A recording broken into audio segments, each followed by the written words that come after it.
Hello, what is up mga ma'am, sir, ma'am? Ako po si Ralph Cifra, isang visual artist from Manila, Philippines. And today we are going to review the McFarlane Toys Gold Label na Batmobile 1989 na set. We also have Batman Michael Keaton version here. And we also have the vehicle. Yung vehicle around 22 inches yung kanyang length. And yung kanyang width ay, wait lang measure natin. Around 9 inches dito sa left side and 7 inches naman dito sa right side. So mas malaki yung width niya dito sa rear kaysa dito sa front. Shoutout nga pala sa Philbars Multiverse sa SM North EDSA. Sa kanila ako nabili to mga momsir. Super nice. Sobrang nalason ako nung nakita ko to. Kaya I'm really happy na meron ako nito on hand and i-custom repaint natin to sa next video. So the build is very nice. Meron din siyang weight, mabigat din siya. And it's a one solid mold of plastic. So yung top and yung bottom, I think kinabit lang tong bottom. Meron siyang mga screws dito sa ilalim. The sculpt is very nice. Wala naman siya mga seam lines. It's very smooth. Ang plastic na quality nito, it's very matte black. Kasi yung dating build sa Batmobile, yung canopy niya it's gloss black. Ngayon lahat matte black na. Tapos yung tires niya, umiikot naman siya na maayos. Teka lang yan. So hindi siya nakahiwalay dito sa sa isang part. Yan, so magkadugtong sila. Yan. Pati dito.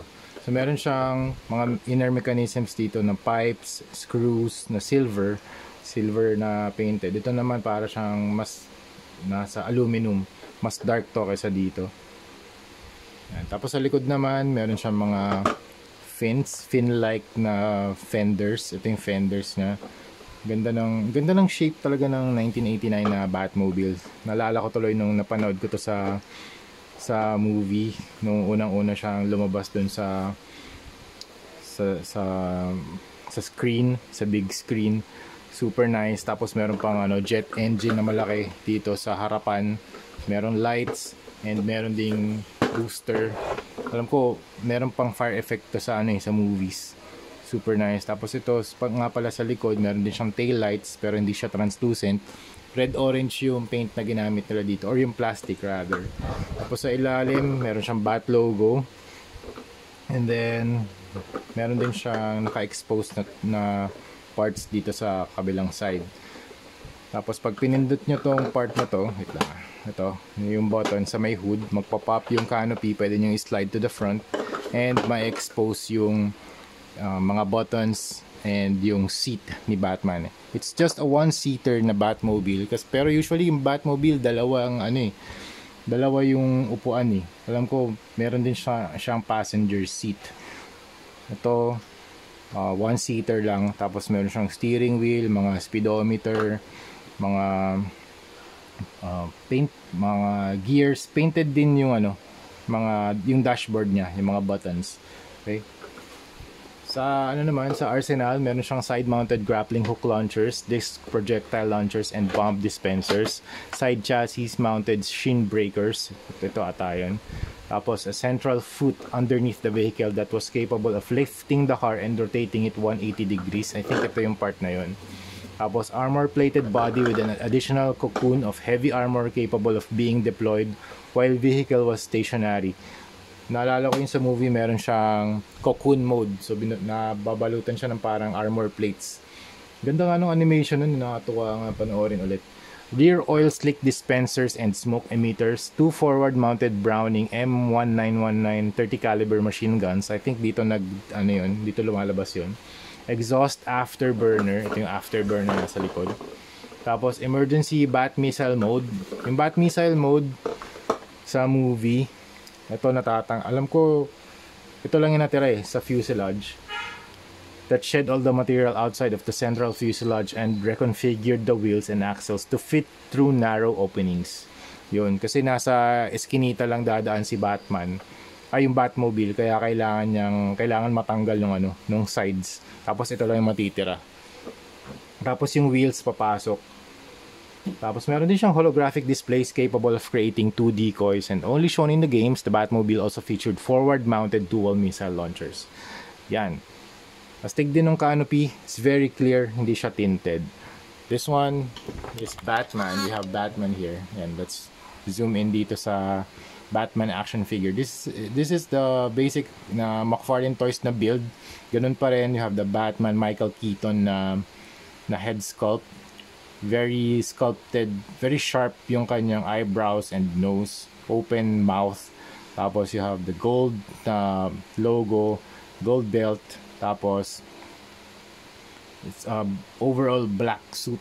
It's a muscular black suit na ito matte yung finish, ito gloss yung finish. Tapos dito sa kanyang boots, alam ko Air Jordan 6 yung base shoe niya.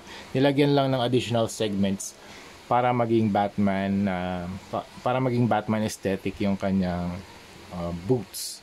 Okay, sa likod naman ganun din, naka-sculpt naman, maganda naman yung sculpt niya, and sa kanyang gauntlets meron din siya mga triple blades din dito sa kanyang arms. Yan, tatry lang din natin siya ipasok dito. Alam ko makakapasok siya dito sa sa Batmobile eh. Okay, wait lang try lang natin. Tapos yung cape niya, it's a cloth cape. Kaso, pag matagal na siya nakaupo, itong part ng kanyang brief, magiging aangat siya. Okay? Kaya kailangan yung tanggalin din si Batman once in a while. Kasi, ayun, pwede pala siyang sumakay. Kaso yung kanya, okay. Pwede pala, ayan, pwede isarado. Ayan, nandyan na siya. Sa loob na. Ganda. Ganda ng silhouette din ng mukha ni Batman dun sa sa canopy kasi nakikita yung contour ng kanyang face. Ayun, makikita niyo yung you can see the sharpness of the nose, yung chin, yung mouth. Very nice. At least meron tao sa loob ng Batmobile. Alright, so yun mga mom sir, yun na ang ating Batmobile review kasama si Batman. That's the 1989 Batman Keaton. Yan, pwede nyo siya i-slide ulit. Palabasin ulit natin si Batman. Pero, yan, ganyan ang kanya itsura. It's very cool. Hindi ko lang sure kung ganito nga ba. Nag-slide nga ba yung Yeah, I think nag-slide yung canopy. Pataas ba yun? O, tama. I think nag-slide forward yung canopy dun sa movie. Hindi ko lang sure kung, hindi ko na matandaan ngayon kung paano siya bumubukas and sumasarado. Okay? Pero sa feature na to, nag-slide siya forward. So yun lang mga ma'am sir, that's it. Thank you very much for watching. Iko-customize na natin to. See you sa next video. Bye bye.